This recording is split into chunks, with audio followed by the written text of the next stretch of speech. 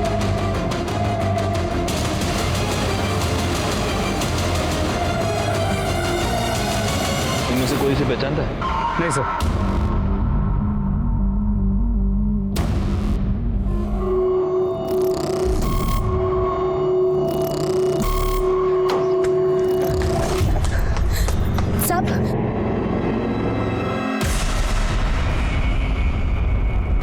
अरे तुम यहाँ क्या कर रही हो? जाओ यहाँ से। साहब इस बच्ची को रख लीजिए साहब। तुम्हारा दिमाग खराब है? हाँ, निकलो ऐसे। साहब ये आपकी बच्ची है, मैं इसे नहीं रख सकती। ये क्या बोल रही हो तुम? कौन सी बच्ची? काहे की बच्ची? तुम यहाँ से निकलो, अगर किसी ने देख लिया ना तो प्रॉब्लम हो जाएगी। चलो जाओ यहाँ से। जाओ। अगर दोबारा आई ना तो देख लेना। साहब मेरी बात तो सुनिए। साहब मेरी बात तो सुनिए। साहब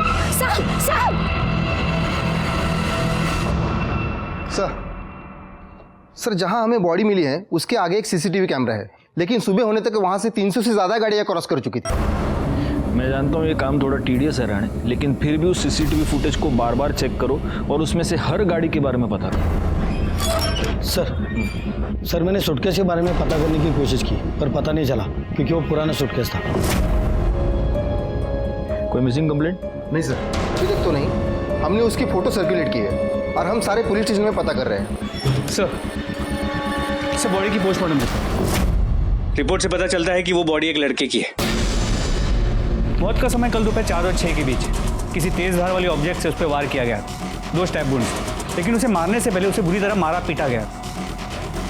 हमारे सारे खबरियों को काम पर लगा दो, आखिर पता तो चले कि एक लड़का लड़की बनकर क्यों घूम रहा है।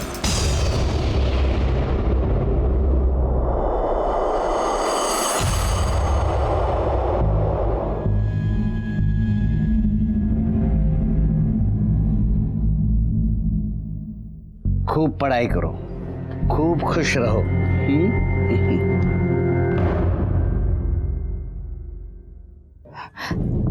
चांदबी, देखना रेशमा का फोन नहीं लग रहा और कल रात से आई भी नहीं है वो।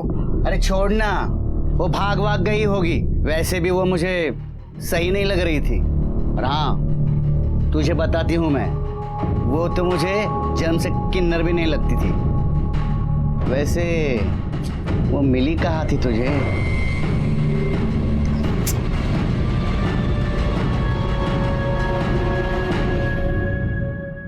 सर ये आपसे मिलना चाहती हूँ।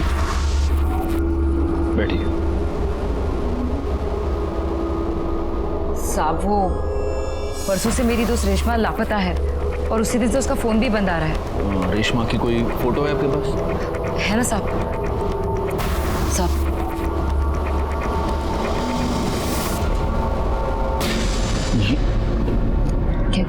गायकवाड़, तुम्हारे पास जो फोटो दिखाओ इनको। सब क्या हुआ? देखिए ये फोटो।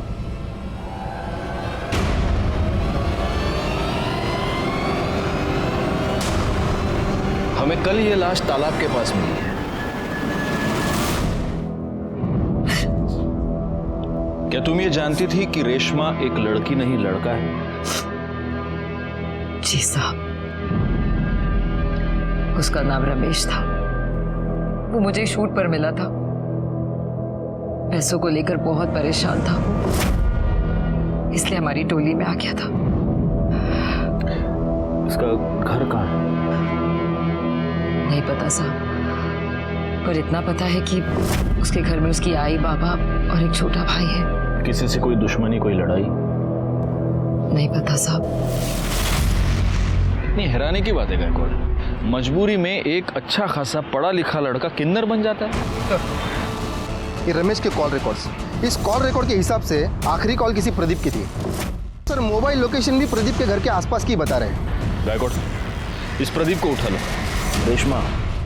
रेशमा को कैसे जानते हो? सर क्या हुआ, आप ऐसे क्यों पूछ रहे हैं? हुआ यह है प्रदीप की रेशमा का मर्डर हो गया और उसके कॉल रिकॉर्ड्स के मुताबिक मर्डर से पहले आखिरी बार उसने तुम्हें कॉल किया था और जब उसका मर्डर हुआ तो उसकी मोबाइल लोकेशन भी तुम्हारे ही एरिया की थी। अब बताओ। नहीं सर, मैंने कुछ नहीं किया सर, मैंने तो उससे शादी की थी। शादी? हाँ सर। एक मर्द के साथ शादी? क्या? नहीं सर, रेशमा तो एक किन्नर थी, मैंने उससे शादी की थी। पंडित जी ने मुझसे कहा था कि मेरे ग्रह नक्षत्र काटने के लिए एक किन्नर से शादी करनी पड़ेगी, इसलिए मैंने उससे शादी की थी और शादी के बाद वो चली गई सर। तो शादी के बाद ऐसा क्या हो गया कि उसका मर्डर कर दिया? पैसे को लेकर प्रॉब्लम हो गई? क्या हुआ? नहीं सर, बिल्कुल नहीं सर। उसने मुझे कहा था कि शादी करने के बाद तुम्हें मुझे 2 लाख रुपया देना पड़ेंगे। मैंने उसको 2 लाख रुपये दिए भी थे। सर मेरा अगर झूठ लग रहा है तो आप पंडित जी से पूछ लीजिए, सर वो थे वहां पे।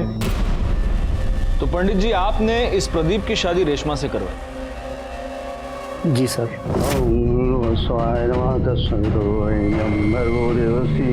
और शादी की विधि संपन्न होते ही मैं भी वहां से चला गया और रेशमा भी मेरे पीछे पीछे चली गई थी। हाँ सर, वो रेशमा मेरे घर से निकल गई थी सर, फिर मुझे पता नहीं वो कहाँ चली गई। उसके मोबाइल लोकेशन के मुताबिक काफी देर तक वो तुम्हारे एरिया में ही थी। पता नहीं सर। सच बोल, कहीं ऐसा तो नहीं कि तेरा उसके साथ किसी बात से झगड़ा हो गया और तूने उसका मर्डर कर दिया? नहीं सर, सर मैं क्यों झगड़ा करूं उसके साथ? सर वो लोग तो ऐसे ही छोटी छोटी बात पे आपस में लड़ते झगड़ते रहते थे। सर एक बार तो मेरे रेस्टोरेंट में ही मेरे कस्टमर के साथ उनका झगड़ा हुआ था। सर विपुल भाई नाम है उनका। सर सच कह रहा हूँ सर, वो विपुल भाई ने भी एक बार मारा था रेशमा को। तेरे रेस्टोरेंट में सीसीटीवी कैमरा है? जी हाँ सर। राणे, चला घेऊन जा और उस दिन का सारा सीसीटीवी फुटेज निकालो। सर चलो। और पंडित जी, इसके बाद अगर ऐसे ऊट पटांग उपाय किसी को बताए तो अंधविश्वास फैलाने के जुर्म में उठा के अंदर डाल दो। जाइए। आइए रे, तेरे पास गाड़ी है? हाँ सर है। जा। Thank you sir. गायकवाड़, इस प्रदीप के कॉल रिकॉर्ड्स और मोबाइल लोकेशन निकलवाओ। और एक और बात, इसके पास जो भी गाड़ी है, हमें वो जो गाड़ियों का सीसीटीवी फुटेज मिला है उसके साथ मैच करके देखो। सर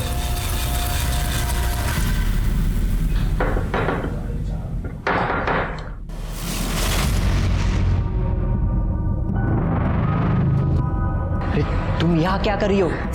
सब अपने बच्चे को रख लो, मैं नहीं रख पाऊंगी। अरे काहे की बच्ची, मरवाओगी क्या? चल निकल। सब मेरी बात तो सुनो। आनंद, आनंद, कौन था? कोई नहीं, तुम जाके चाय बनाओ। हाँ लेकर आती।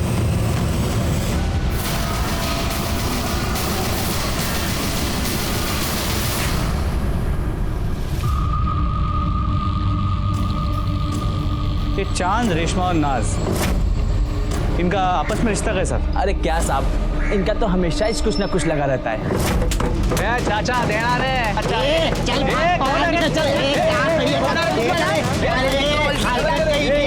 हलकट किसको बोल रहे हैं? तू अपना काम करना। मर्द होकर यहाँ तालियां बजाता है। तेरे बारे में क्या जाता है? और ये जो चांद भी है ना, ये नकली किन्नरों से बहुत चिढ़ती थी। और रेशमा और नाज ये भी आपस में लड़ते थे? अरे काहे का झगड़ा साहब, इनके तो बीच चुम्मा चाटी लग रही थी, मैं खुद कई बार देखी। चांद भी?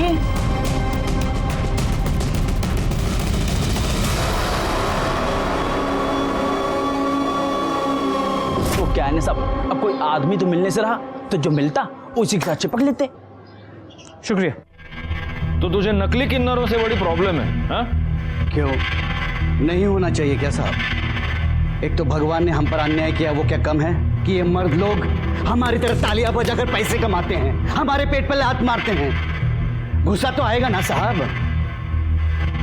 गुस्सा तो आएगा, सही। अब ये रमेश भी एक नकली किन्नर था, तो जाहिर है तुम्हें रमेश पर भी बहुत गुस्सा आता होगा। नहीं, ये कुछ बोली नहीं मुझे, लेकिन मैं इससे बोली कि उसका कहीं टाका बेड़ा है लड़के के साथ, लेकिन ये मानने कुछ तैयार नहीं थी। हाँ। कौन लड़की? वो सब क्या बोलूं आपको मैं?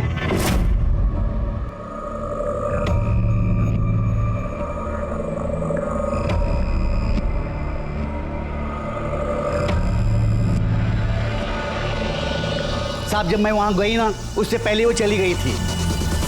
वो अगर मिलती ना तो वहीं के वहीं उसका सच झूठ खुलवा देती। हाँ। तो नाज, तुम्हें यह पता चल गया था कि रमेश का किसी के साथ चक्कर चल रहा था, किसी लड़की के साथ, तो गुस्सा तो तुम्हें भी आया होगा, क्योंकि तुम्हारा और रमेश का अफेयर चल रहा था। नहीं नहीं साहब, झूठ मत बोलो, मेरे पास गवाह है। जी साहब, मेरे को बुरा लगा था। और इसी वजह से जब रमेश और प्रदीप की शादी हुई तब तुम प्रदीप के घर के बाहर रमेश का इंतजार कर रही थी। रमेश जब बाहर आया तब तुमने उसका मर्डर कर दिया। नहीं नहीं साहब, मैंने उसे नहीं मारा। मैं उसे कैसे मार सकती हूँ? मैं भले ही किन्नर हूँ, लेकिन मैं उससे सच्चा प्यार करती थी। प्यार के साथ यही तो परेशानी है नाज, हमें पता ही नहीं चलता कि प्यार कब जुनून बन गया। बैकवर्ड, तुम्हारी मोबाइल लोकेशन, इससे ये साफ पता चलता है कि जब रमेश और प्रदीप की शादी हो रही थी तब तुम प्रदीप के घर के बाहर ही थी। अब सच बोलो। नहीं नहीं साहब, मेरे को जब चांदी ने बताया तो बहुत बुरा लगा मेरे को। मेरे पास कोई सबूत नहीं था, इसलिए मैं रमेश को कुछ बोलना नहीं चाहती थी। इसलिए मैंने अपने मोहल्ले के एक बच्चे को उसका पीछा करने को कहा और वो उसकी फोटो खींचकर मुझे भेजे। इसी वजह से मैंने अपना मोबाइल दिया था। कौन बच्चा? गुड्डू। गुड्डू। उस दिन तुम रेशमा का पीछा करते हुए प्रदीप के घर तक गए थे, फिर तुमने वहां क्या देखा? तुमने रेशमा को उस घर से बाहर निकलते हुए देखा? मैंने देखा नहीं, मैंने थोड़ी देर इंतजार किया, फिर मैं खेलने चले गया। खेलने चले गए? चलो जाओ, अब भी जाके खेलो, जाओ, ले जाइए इसे।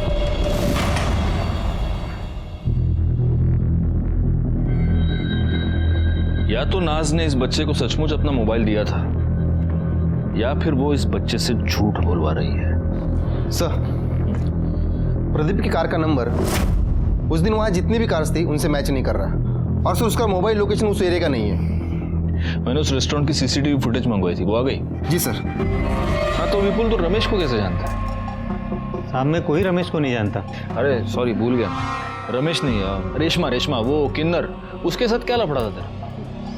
साहब मैं पढ़ा लिखा इंसान हूँ साहब, मेरा भला किन्नरों से क्या लेना देना। अच्छा, देखो विपुल, ये क्या है? हा? इस रेस्टोरेंट में उसको मारने के लिए तो उसके पीछे दौड़ रहा है, ये क्या है? साहब रेशमा मेरे घर के आगे पीछे चक्कर लगा रही थी। अच्छा, तो मुझे ऐसा लगा कि वो मेरा बच्चा चुराना चाहती है, तभी गुस्से में आकर मारा था साहब। अब गुस्से में आकर करड़े तुझे बहुत मारने वाले, क्योंकि तू झूठ बोल रहा है। ये तेरी बीवी कोयल के और रमेश के कॉल रिकॉर्ड्स, इससे साफ पता चलता है कि इन दोनों के बीच में काफी बातचीत होती थी। उनके मोबाइल लोकेशन से एक इंटरेस्टिंग बात पता चलती है कि ये दोनों आपस में कई बार मिल भी चुके थे, और उससे भी ज्यादा इंटरेस्टिंग बात ये है कि जब ये दोनों मिलते थे तब तू भी उनके आसपास ही होता था। तेरी मोबाइल लोकेशन भी यही बता रही है। अब सच बोल, मैं तो बहुत मार खाएगा। नहीं, सब बता दो साहब। मैंने कोयल को रेशमा के साथ देखा था तो मुझे शक हो गया साहब, मुझे लगा कि ये जरूर कुछ अलग चक्कर है।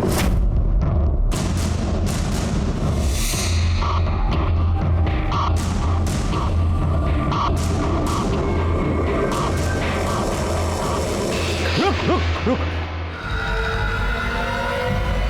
देख मैं जानता हूं तेरा मेरे बीवी के साथ कुछ तो चल रहा है। देख मुझे नहीं जानना वो तेरे जैसे के साथ क्या कर रही है। प्यार करता है उससे? बोलना, प्यार करता है उससे? बोल। हाँ तो लेके जा, हाँ लेके जा उसको, मेरे को नहीं चाहिए वो।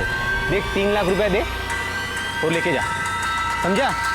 अब मुझे लगा कि वो पैसा लेकर आएगा, लेकिन बाद में पता चला कि वो मर गया है। मर नहीं गया, तूने उसे मार दिया।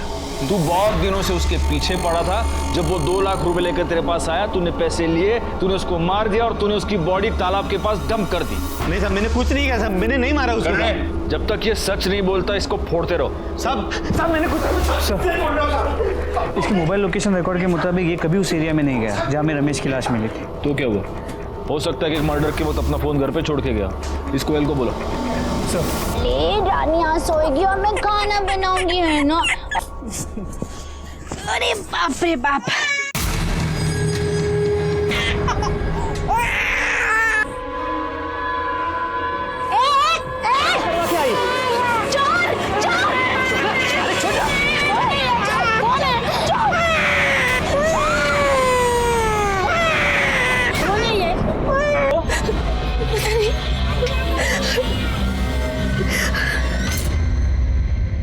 तुम रेशमा को कैसे जानती हो?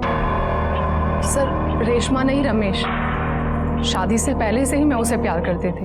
कोयल सुन एक बार मेरी बात सुन। देख मेरी बात तो सुन, मैं तुझे समझा रहा हूँ। क्या सुनूं? बाबा मेरी शादी करवा रहे हैं। प्लीज कोयल मुझे थोड़ा टाइम दे। देख मेरा एक रोल फाइनल होने वाला है। ये मैं कब से सुन रही हूँ। मैं बाबा को अब और नहीं रोक सकती।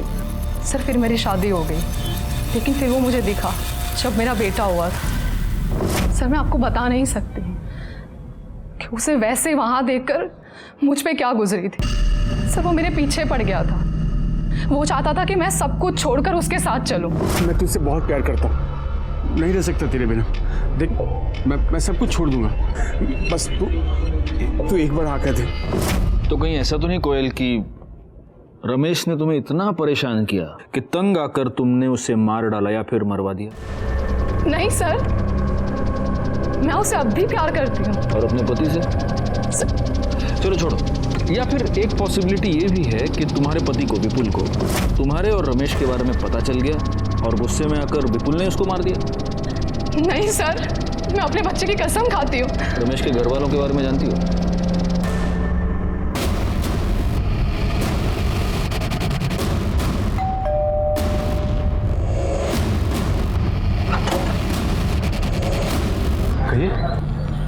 हम रमेश के बारे में आपसे बात करना चाहते हैं। बाबा, ये रमेश भैया के बारे में कुछ बात करना चाहते हैं। हम किसी रमेश को नहीं जानते। देखिए, आपके बेटे रमेश का मर्डर हो चुका है।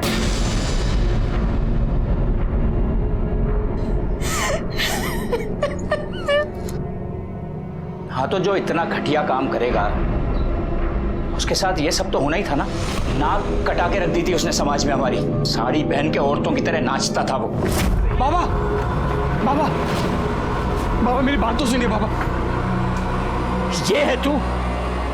अरे मैंने तो बेटा पैदा किया था, ये कैसे बन गया तू? देखिए मेरी बात तो सुनिए। अरे किसके साथ मुंह काला करके आई थी तू? ये मेरा बेटा तो नहीं हो सकता। बाबा मैं आप ही का बेटा हूं, लेकिन आपने मुझे कभी अपना बेटा समझा ही नहीं। उन लोगों में शामिल हो गया था वो, और ये बात ऐसी नहीं है जो बहुत दिनों तक छुपती। एक ना एक दिन सबको पता चलना ही था। कहीं ऐसा तो नहीं कि इसी बेइज्जती के डर से आप ही ने उसका मर्डर कर दिया? हाय शपथ, कई बार लगा कि अपने हाथों से उसकी जान ले लूं, फिर लगा कि उसे मारकर खुद को सजा क्यों दूं। सिर्फ इसलिए बच गया वो। भैया बहुत अच्छे थे, उन्हें ना बड़ा हीरो बनना था, लेकिन उनके सपनों ने उनकी जान ले ली। एक आदमी को किन्नर बनने पे मजबूर कर दिया। गायकवाड़, इन सब के कॉल डिटेल्स निकालो। क्या करूं मैं? बोल, खुद मर जाऊं या तुझे मार दूं? क्या करूं?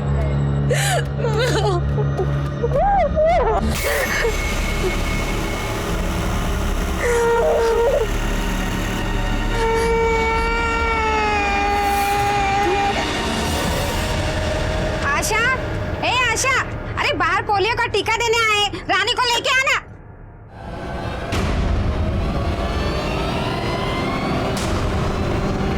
आशा, आशा।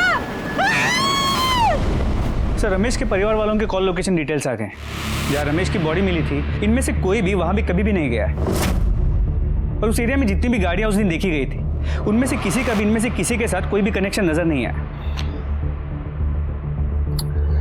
नाज और चांद की मोबाइल लोकेशन भी उस एरिया की नहीं है। एक पॉसिबिलिटी ये है कि जिसने भी ये मर्डर किया है उसने मर्डर करते वक्त अपना फोन कहीं और रखा हो, क्योंकि कैसे मर्डर तो हुआ है, अब पता ये करना है कि ये मर्डर किया किसने। हाँ बोला क्या? ठीक है सर, मालाड के एक चौल में एक औरत का मर्डर हो गया।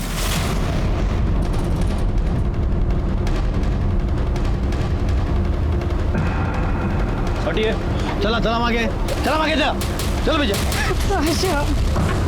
आगे चले।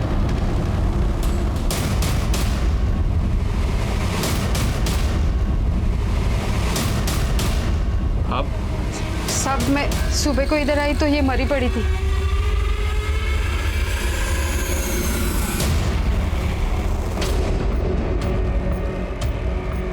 गला काट कर मारा गया है और गले का सारा खून सूख गया है, तो हो सकता है कि ये मर्डर कल रात को हुआ। क्या नाम क्या है इसका? आशा। अपनी बच्ची के साथ यहाँ रहती थी साहब। बच्ची? तो बच्ची कहाँ है? बच्ची नहीं थी इधर, लेकिन मुझे लगता है ना इसका पति शंकर ने इसको मारा होगा। वो इधर आया था, 3 साल से उसको हम लोग देखा भी नहीं। आशा पहले दूसरे चाली में रहती थी जिधर मैं रहती थी। मैं इधर आई तो इधर रहने को आई। इसकी बच्ची की उम्र क्या है? 8-9 महीने। इसका ये पति शंकर, ये कहाँ मिलेगा? होएगा उधर ही पुरानी चाली में।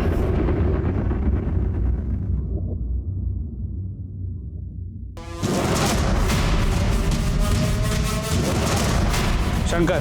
हाँ बोलो। तू ये? हाँ खड़े मसला। क्या अरे साहब क्या करे साहब? इसका रिकॉर्ड 3 साल से दिल्ली जेल में बंद था चोरी के लिए, अभी अभी रिहा हुआ है। साहब जेल का खाना बहुत पसंद है तेरे को, इसलिए वापस वहाँ की बुकिंग करवा रहा है तू? हाँ साहब मैंने उसको नहीं मारा साहब। आपको तो पता है ना मैं 3 साल साहब जेल में था। फिर ये बच्चा कहाँ से आ गया साहब? गुस्सा तो आएगा ही ना साहब। ऊपर से वो छोड़ के भी चली गई साहब। फिर मैं मंदिर गया, एक दिन देखा तो वो वहाँ पे वो झाड़ू पोछा कर रही थी। किसका बाप लेके घूम रही है? तू बता, तू कहाँ था 3 साल तक? मेरा छोड़, मैं जहन्नुम में था। तू ये बता, ये पहले बच्चा कहाँ से आया? तू मुझे छोड़कर चला गया। मेरे पास खाने के लिए पैसे नहीं थे, पैसे के लिए मैंने बच्चा पैदा किया। इसके माँ बाप कोई और है, मैंने सिर्फ पैदा किया इसे। साली झूठ बोलती है। इसके बाप के साथ सोई रहेगी तभी तो ये पैदा हुई ना। वो डॉक्टर किरण करके दी मेरे को ये बच्चा। रुक साले, भागती कहाँ है? रुक।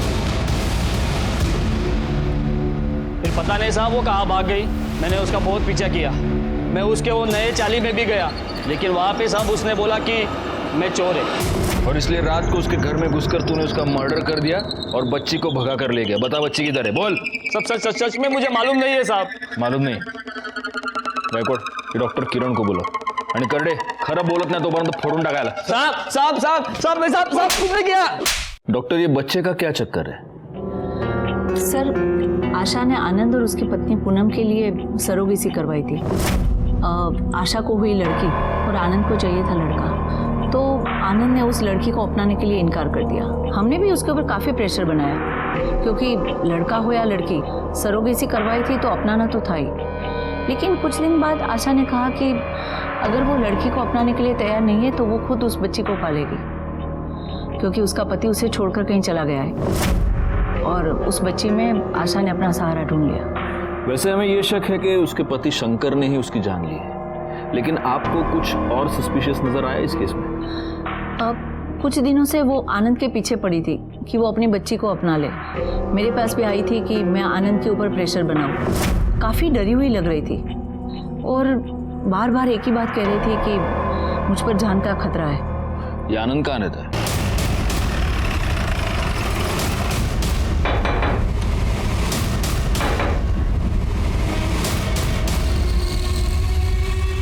आनंद।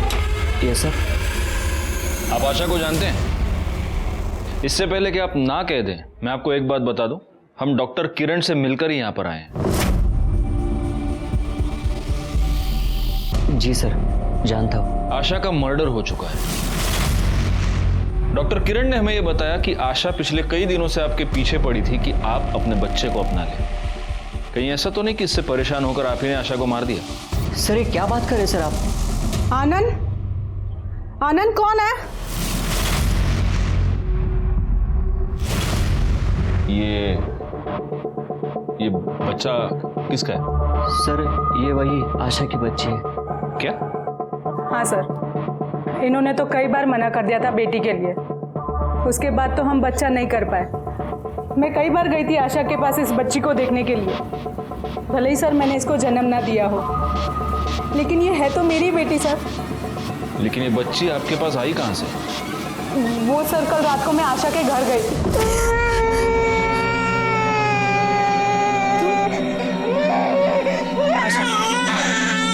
ये बच्चा मुझे दे दो। देखो वैसे भी ये तुमने मेरे लिए पैदा किया था, प्लीज आशा मुझे दे दो ये बच्चा। ओके मेरी मजबूरी ना होती तो इससे मैं अपने से कभी अलग नहीं करती।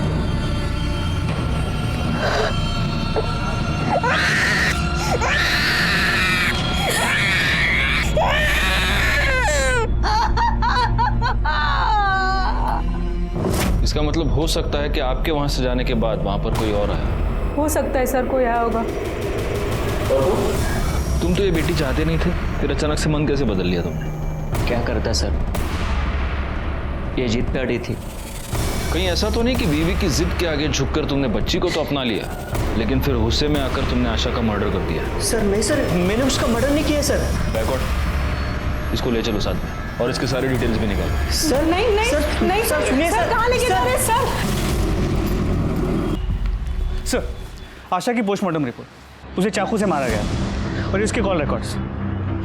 सर इसके अलावा पूनम के कॉल डिटेल से पता चला है कि आशा की मर्डर वाली रात उसके मोबाइल की लोकेशन आशा के घर के पास की थी, लेकिन उसके पति आनंद की मोबाइल की लोकेशन वहाँ की नहीं थी। हो सकता है इस आनंद ने बड़े प्लानिंग के साथ आशा का मर्डर किया हो और इसलिए वो मर्डर करते समय अपना मोबाइल अपने घर पे ही छोड़ के गया था।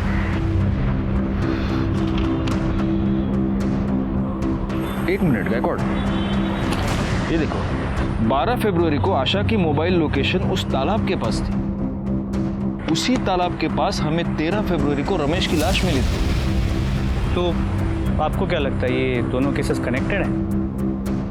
चेक करने में क्या जाता है, एक काम करो, इन दोनों केसेस से रिलेटेड सारे कॉल डिटेल्स, सारे मोबाइल लोकेशंस दोबारा चेक करो। हो सकता है इन दोनों में कोई कनेक्शन हमें मिल जाए।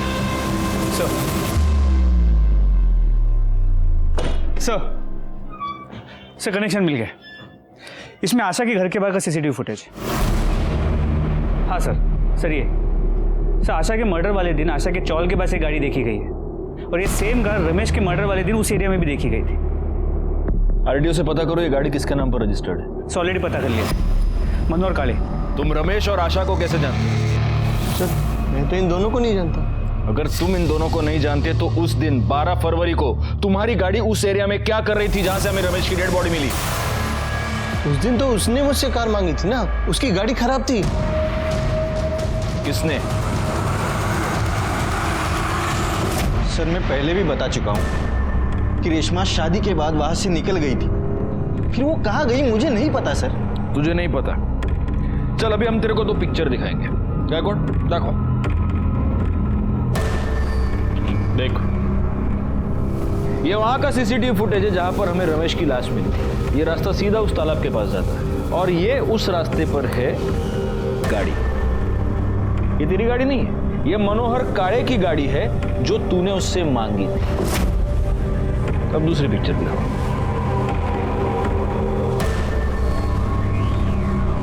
देख, ये आशा के चौल, मेरे को नहीं, इधर देख, आशा के चौल के बाहर की सीसीटीवी फुटेज। यहां पर भी तेरी गाड़ी मौजूद है। तेरी मतलब मनोहर काळे की गाड़ी जो तूने उससे मांगी थी। जहां पर हमें रमेश की डेड बॉडी मिली वहां पर भी ये गाड़ी, आशा के चौल के बाहर भी ये गाड़ी, और उसके बाद आशा की भी मौत हो गई। अब बोल। नहीं सर, मुझे लगा था कि रेशमा भी नाज और चांद जैसी ही है, इसलिए मैंने उससे शादी कर ली थी। उसके बाद पंडित जी वहां से चले गए, फिर रेशमा भी जाने लगी, तब मैंने उसे रोक लिया। 1 मिनट रेशमा। हाँ, तू कहाँ जा रही है? शादी हो गई। अरे शादी हुई है, अभी तो सुहागरात भी बाकी है। क्या सुहागरात? हाँ, सुहागरात की कहाँ बात हुई थी? ये देख, मेरा मंगल बहुत भारी है और पंडित जी ने मुझे साफ साफ कहा है कि जब तक मैं सुहागरात न मना लूं तब तक मेरे ग्रह नहीं कटेंगे, और मैं आज तेरे साथ सुहागरात मनाऊंगा ना, तब जाके मेरी कल ज्योति से शादी हो सकती है। ज्योति से तेरी शादी हो ना, लेकिन मैं ये सब नहीं कर सकती। साला तो आदमी है। हाँ तो फिर इसलिए तो बोल रहा नहीं हो सकता है सब। जब मुझे पता चला कि वो किन्नर नहीं है तब मुझे बहुत गुस्सा आया, और सर मैं ज्योति से बहुत प्यार करता था, इसके लिए सर मैंने उसको मार दिया। तूने आशा को क्यों मारा? उसने मुझे रेशमा की लाश फेंकते हुए देखा था।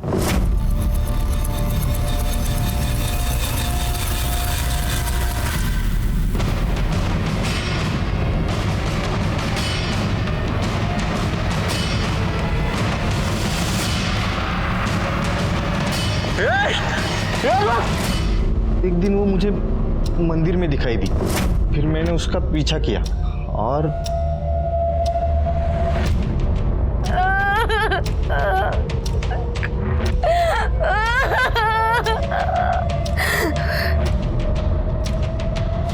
अपने अंधविश्वास की वजह से तूने 2 लोगों की जान ले ली। अब जिंदगी भर जेल में सड़ेगा तू। बैकवर्ड चार्जशीट फाइल करो और उठा के डाल दो इसको अंदर।